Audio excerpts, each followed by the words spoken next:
I want to talk about a notion that is fundamental to a lot of the work we're going to be doing, excuse me, here in trigonometry.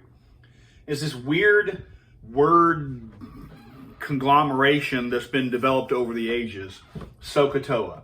Every trigonometry student that has ever probably been around for decades works with SohCahToa. It is a standard, really what it's a memory device. It's a memory device, it's an acrostic, however you want to play that.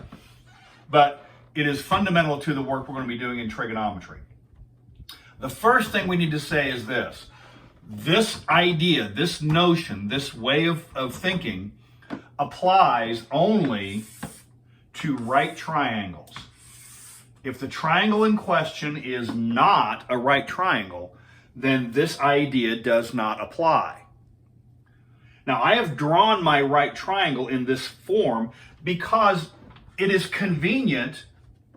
It is convenient to think of this as if, now we don't need to, but it is as if this is placed in the coordinate system. It is as if we have a coordinate system here. And if we do if we do this in this particular fashion, then we have this angle theta is now in standard position. And if that's the case, then this is the x coordinate, this is the y coordinate, this is the r coordinate. This is pretty familiar to us by now. So what does that have to do with this? Well, if we think about this in the coordinate system, this angle theta, from the perspective of this angle theta, now we're going to change that perspective soon. And so it's important to notice from this perspective of which angle, relative to which angle are we making these statements. From the perspective of this angle, well, what is sine of this angle? Well, we have sine of this angle. Well, we know sine is y over r. But there's another way to think of this. If we did not have this coordinate system present, then it would be a challenge to think of this triangle using y and r, because in principle, we could take this triangle, remove the coordinate system, and then take that triangle and we can rotate it, switch it, move it around. We could have this as the triangle we're dealing with, in which case this would be theta. And now there's the notion of an x and a y have sort of faded from concern here. And so what we can do is this. We can say, if this angle is in standard position, if this is theta, this is y, then what we can say is this. We introduce some new terminology. With respect to theta, this angle, this side is the hypotenuse. It's the hypotenuse of this right triangle. So this side is the hypotenuse. R is the hypotenuse. All right? What is x? X, with respect to theta, x is what we're going to call the adjacent side. With respect to theta, x is the adjacent side.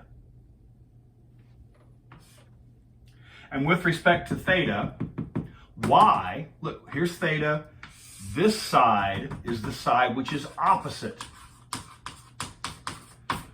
Y is the opposite side. It is the side opposite the angle theta. X is the side which is adjacent to theta. When we say the adjacent side, we mean what is the adjacent side of theta? Well, that's the hypotenuse. That's not the adjacent side of theta. The adjacent side of theta is the side which forms part of the angle. Well, that's this bottom side forms part of the angle theta. So with respect, let's take this picture again.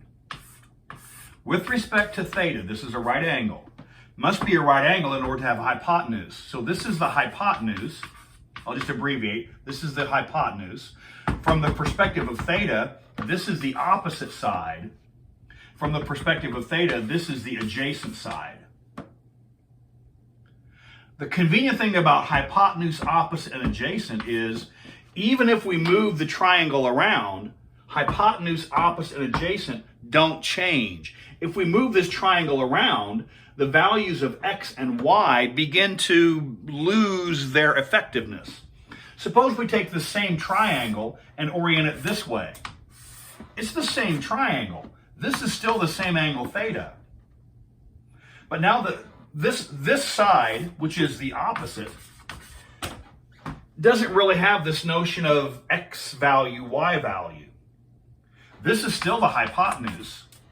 And from the perspective of theta, this is still the adjacent side. So typically, if we have a right triangle, and if we are not, this is the big deal.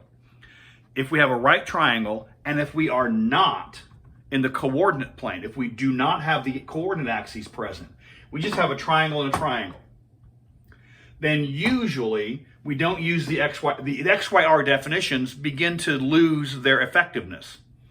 It is much more convenient at times to use this notion, adjacent, hypotenuse, opposite. Now let's go back to this picture. If it is in this picture, then the y value is the opposite side. So sine of theta is y over r. I'm going to use my abbreviations here. Sine of theta is opposite over r. What is r? R is the hypotenuse. Sine is opposite over hypotenuse. It's the memory device. Same song, second stanza.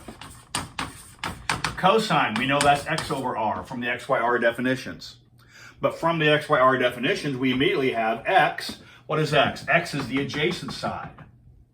X is the adjacent side, so that is adjacent. I'm going to use my standard abbreviations. Adjacent over hypotenuse.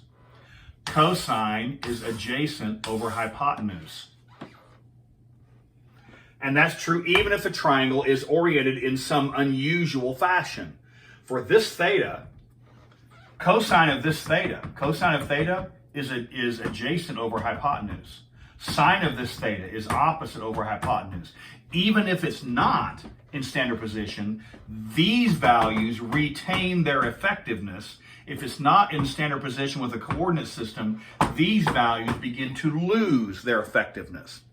So you choose the appropriate tool for whichever problem you happen to be approaching. Now, there's one more. You can see it coming, can't you? Sine is opposite over hypotenuse. Cosine is adjacent over hypotenuse. Tangent. Well, we know tangent theta is y over x. But what is y? Y is opposite. And what is x? X is adjacent. Tangent is opposite over adjacent. Tangent is opposite over adjacent. And so let me kind of clean this up here a little bit. I'm going to rewrite this out in a little bit neater form.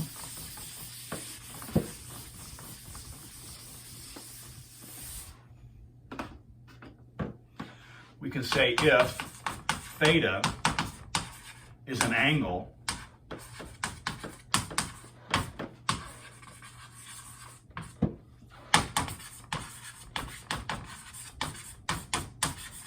if theta is one of the acute angles in a right triangle, then we have sine of theta is opposite over hypotenuse.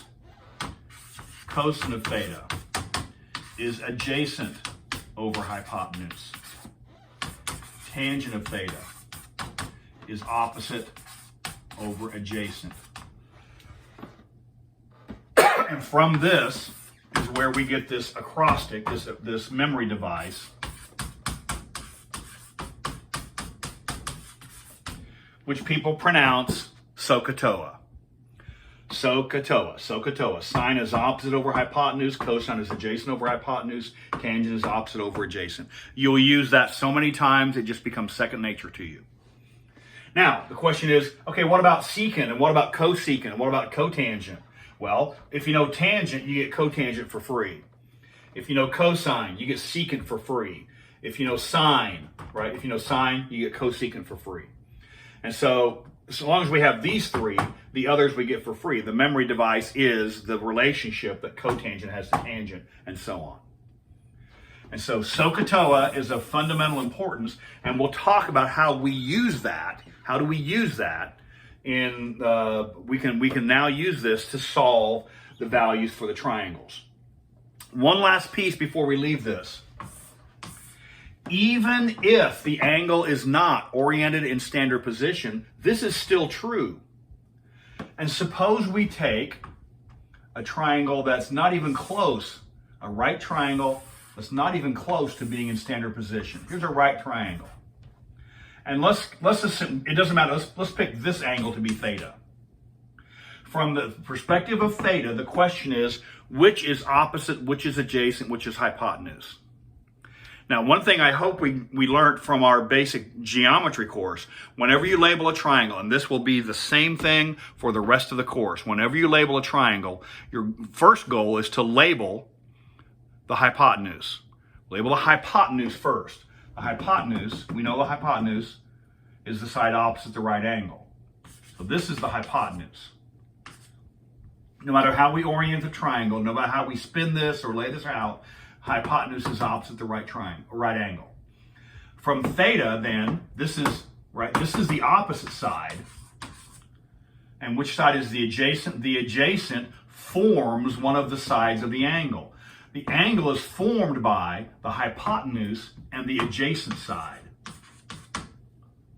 And so if it's in this orientation, this is opposite, this is adjacent, this is hypotenuse. And one last thing before we leave, and we'll emphasize this more in the next video. Suppose we switch to this angle. Let's call this theta number 2. Suppose we switch to this angle. If you switch your perspective, then you need to readjust how you have labeled the triangle. This is absolutely fundamentally important. If you switch your perspective, you must adjust the labeling of the triangle. Now, the nice thing about the hypotenuse is it never moves. The hypotenuse is always the side opposite the right angle. So this is hypotenuse even in the blue scenario. But look, if this is our angle theta 2, from the perspective of this blue angle theta 2, this is opposite. And from the perspective of theta 2, this is adjacent. And so that's an absolutely key notion, that when you label a triangle, you label it from the perspective of one of the acute angles.